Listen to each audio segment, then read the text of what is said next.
So for many years, I have been teaching a pituitary and pineal gland meditation, which is really sweet. And I thought I'd share it with y'all. But first you have to learn a little bit of the positional anatomy of the pituitary and the pineal gland. I'm going to start with the pituitary because you got to start somewhere. So the pituitary gland, bunk, right there. See the little green dot? That's the pituitary gland. Now, do you see there's an X here? X marks a spot. That's the optic chiasma. Now, the optic chiasma is the pathway of the optic nerves of your eyeballs as they cross over behind themselves. So you see how the skeleton has cones, a very cone shape here for the eyeball, and there's a kind of a hole in the back. The optic nerve passes through there at an angle, right? Because the two eyeballs are in these cones, seated in these cones, so the nerves cross over each other like this. We call it the optic chiasma. And beneath it sits the pituitary gland. Now, another way to get to your pituitary gland, where does it sit? It sits, I should draw it in, let's put it. It sits in the sella turcica, the Turkish saddle of your sphenoid bone. So it has a nice little pocket there. It's not just dangling in the wind. It's seated in a pocket, the sella turcica. So you follow your optic chiasma back, or your optic nerves, and where they cross, X marks the spot, you'll find the pituitary gland seated in the sella turcica. Now you'll notice the bridge of the nose actually seats here too. So if you go to the bridge of your nose, or the bridge of his nose, and you go straight back, basically, at the midline, and then drop down into your sella turcica. So that's another way to find it. But also notice the soft palate here. If you take your tongue and follow the hard palate, soft, and go straight up from there. And there's what's called the sphenoidal sinus of the sphenoid bone, and then the pituitary gland. So 3 strategies for finding your pituitary gland. Follow your optic nerves back to X marks the spot and drop down. Follow your bridge of your nose straight back and drop down into the sella turcica. Or bring your tongue to the soft palate and go straight up. This is a way to sort of a three-pointed approach to finding your pituitary gland. What I'm going to ask you to do now, and if you're doing this with us at home and joining us here in our studio, just sit down. Right, and in a relaxed position. Doesn't have to be fancy. But do sit down so that if you're going to close your eyes, you don't keel over. Right. So we want you seated for this exercise. I say don't do this home, but I want you to do it home. Just seated. So come with me inside your somanauts, and you're going to navigate your inner space here by basically just following back through the cones of your eyes to where the nerves cross over, and you'll be right over your pituitary gland. Or follow the bridge of the nose straight back. And don't do this with thinking, but do it with feeling. Actually sort of feel your way back there. And finally you can go rise up through the soft palate and triangulate these different spots. And what I want you to do with me is actually notice the quality of sensation that you feel when you pay attention to this place in your body where your pituitary gland lives. You might notice particular qualities of sensation that surprise you, or that sort of leap out to your attention as you just kind of hang out here in this place. It's in your body. So it's yours to feel. And just gently hang out there. Notice the qualities of sensation in your body that are particular to the place where your pituitary gland lives.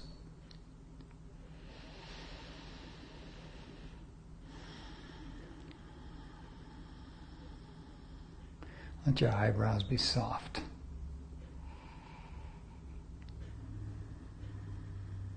And then bring your attention back to the room. You can continue to feel the sensations.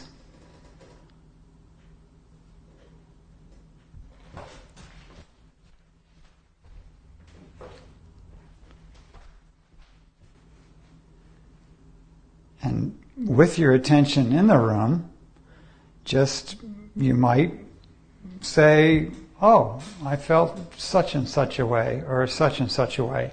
I'm not going to tell you what you feel. I'm not going to plant any ideas in your mind. But just allow yourself to add to your inventory of self-knowledge the quality of sensation that you notice when you hang out with your pituitary gland.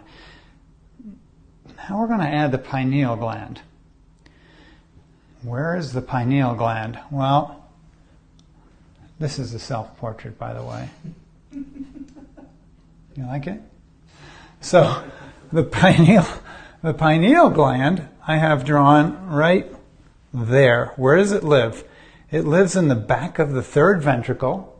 It has little feet touching the thalami on each side of the brain. The thalamus here is this little round part here. That marks the interthalamic adhesion. We're looking at a cross-section. This would be the corpus callosum of your brain. This would be the neocortex. And here we have our lateral ventricles. So the pineal gland sits at the posterior aspect of the third ventricle, which is kind of the negative space between the two thalamus tissues. And you can see the fourth ventricle here, anterior to the cerebellum, with the aqueduct of Sylvie passing the cerebral spinal fluid through the ventricles here.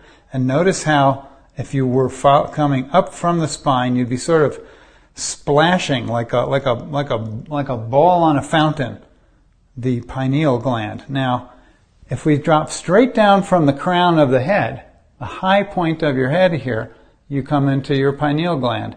It's absolutely in the middle of the sagittal section, right? So it's in the middle plane along with the pituitary, directly down from the crown of your head. Another way to get to your pineal gland, well, we can't see the ears here, but if you went to right here on your ears and kind of went straight in and met that midpoint from the crown, right, in the sagittal plane, you're going to come, might be a little above the cartilage here, a little above the cartilage, right? There you go, a little above the cartilage. So here's the cartilage. You know, we got to get up a little bit. Maybe it's more towards the top of your ear. Now that I think about it, yeah, it's kind of more towards the floppy part of your ear, and you go straight in there. And another way to access your pineal gland is to go back to your pituitary gland and to do kind of a back dive, because the pituitary is about 2 inches forward and a half an inch down from the pineal. So you kind of draw an arc between the two, see? Like that. I like to say it's literally like doing a back dive. I'm the pituitary and I'm reaching for the pineal. Okay? So let's go there together. Okay? Our pineal gland, if you just settle in again like you did, be seated and allow yourself to follow the pathways I just described. You might drop down from the crown of your head like a plumb line or a pendulum down to your pineal gland. Or you could also kind of go like we described from the tops of your ears here, your ear cartilages, and follow your way into the center. Meet up with that midline again. Or you could just remind yourself of the feelings you felt when you visited your pituitary and kind of arc up and back from there, and you'll find the pineal place.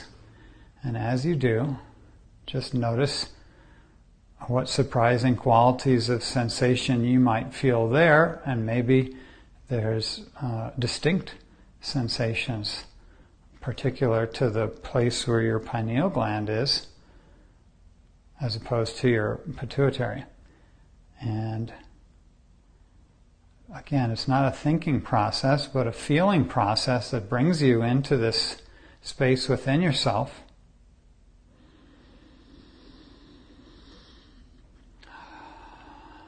And notice the quality of sensation when you pay attention to that area.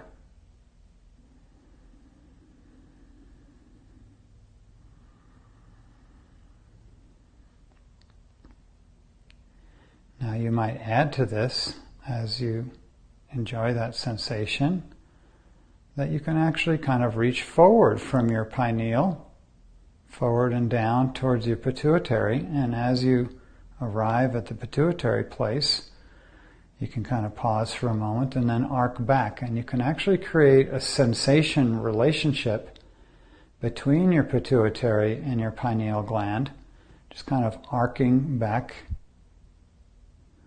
and forth between the two at a very gentle pace that allows yourself to actually generate within you a combined sensation characteristic of both the pineal and the pituitary.